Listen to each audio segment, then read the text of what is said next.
Hi, Mike Barrett here again from testingiseasy.com. And today I want to share with you something that is very important, that is overlooked by a lot of tutors and teachers and, for that matter, dance instructors, karate instructors, drill sergeants. I don't know anybody who has to teach anybody anything. This is something that has helped me a lot in my career as a tutor, has really helped to boost not only my business, which of course is a nice thing, but also, and more importantly, it has helped to boost my effectiveness when I work with people, which obviously is what we're here for, right? To make things better. So I've noticed, as I've been getting sort of some comments from my own students about, sort of what makes me different maybe from other tutoring experiences that they've had before, and also when I've looked around at instructors, both instructors of my own and just instructors of various things that I've happened to know, there's one thing that seems to separate the really effective ones from the rest of the people, from the 99% of them who are not that effective. And in the next few videos, I would like to, well, first I'd like to tell you what this thing is, and then I'd like to lay out some ways that you can start implementing this in your own teaching, instructing, drill, sergeanting, or whatever it is that you might do. This, by the way, I'm pretty sure would probably also work for parents. I'm not a parent, obviously, but well, I guess it's not obvious, but I'm not a parent. But I don't know why that would be obvious. Anyway, it seems to be something that would work for that sort of a situation as well. So the key idea here that I'll be sort of expanding on is the idea that you want to put yourself and your students, or whoever you're instructing, on the same team. You want to be on the same team as they are. You don't want it to be that they're against you, because that's a problem, obviously. If they're against you, they come in a very, very bad psychological situation, right? First of all, whenever two people are against one another, they typically tend not to like each other, at least on some level, right? So already if the student comes into your classroom or your tutoring appointment or whatever it is and feels like you and she are working at cross purposes, that's bad, right? You have to overcome that.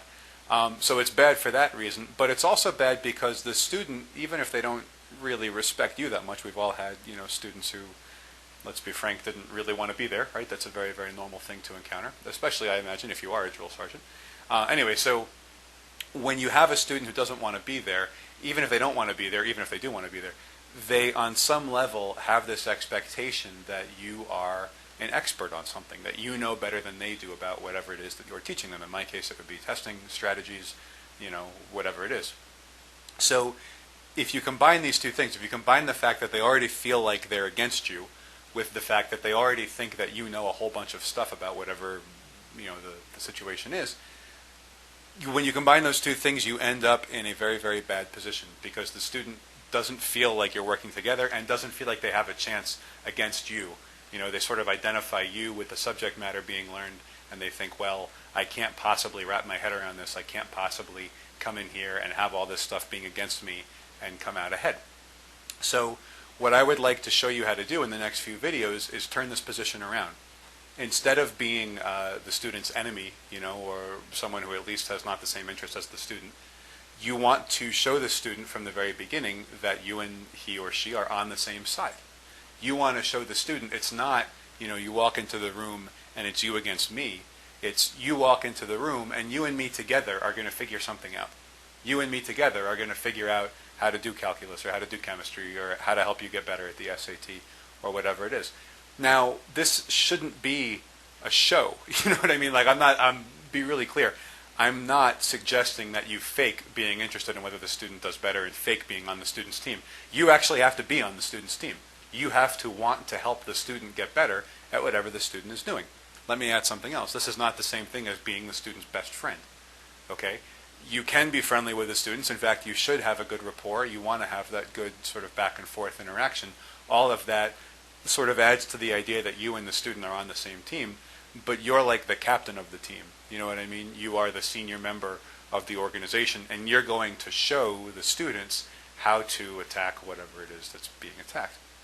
So it shouldn't be, you walk into my calculus class, not that I teach calculus or could for that matter, but so it shouldn't be that you walk into my calculus class and it's me and calculus against you. We don't want that.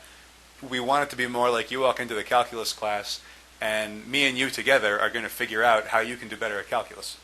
that's sort of the goal that you're looking for.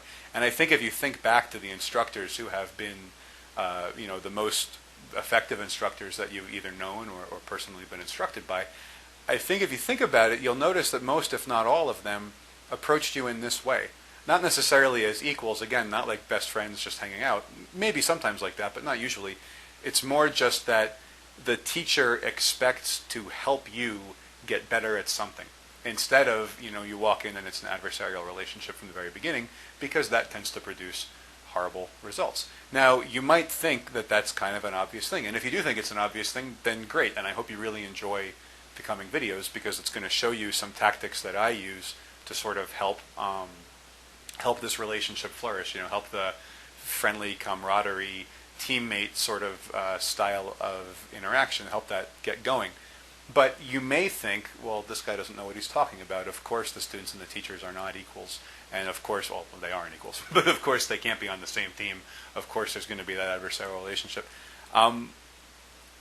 If that's what you think, and there are a lot of people out there who think that, I know, because my tutoring clients, almost nobody comes to me for tutoring first.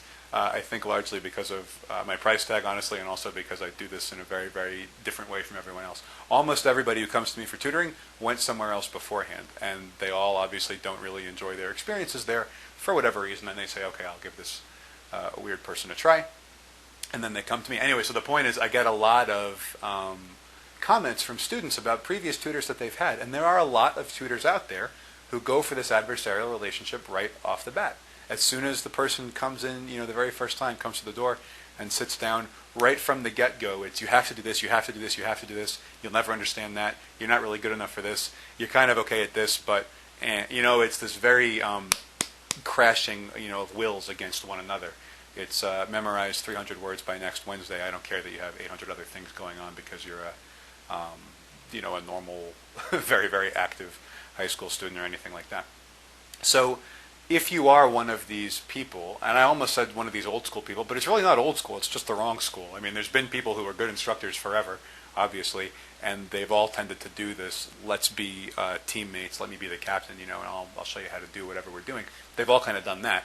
So it's not old school to be a bad teacher, it's just sort of bad. So if you are one of these people who tends to think, it's got to be me against them, it's got to be me laying down the law, it's discipline, I'm in charge, all this stuff.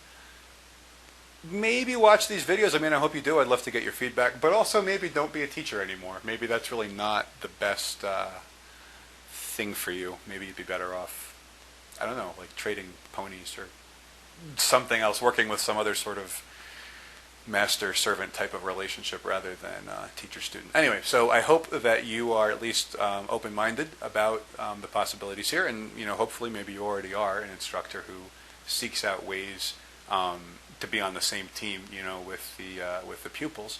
But either way, I hope you'll enjoy the next 5 videos in which I'm going to lay out 5 tactics that I use very, very successfully, and that I've seen others use very successfully. Diction.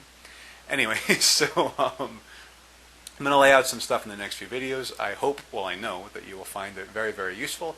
If you implement it, it's going to make your tutoring take off. It's going to get you much better results, even if you're, a teacher, an instructor of any type, whatever. It's really, really, really going to help your students do better, which should be the goal, right? That's kind of why we're all here. So, thanks for watching this, and please tune in to the next 5 videos, which will all be very short and pithy and direct. Okay, I'll see you then. Bye.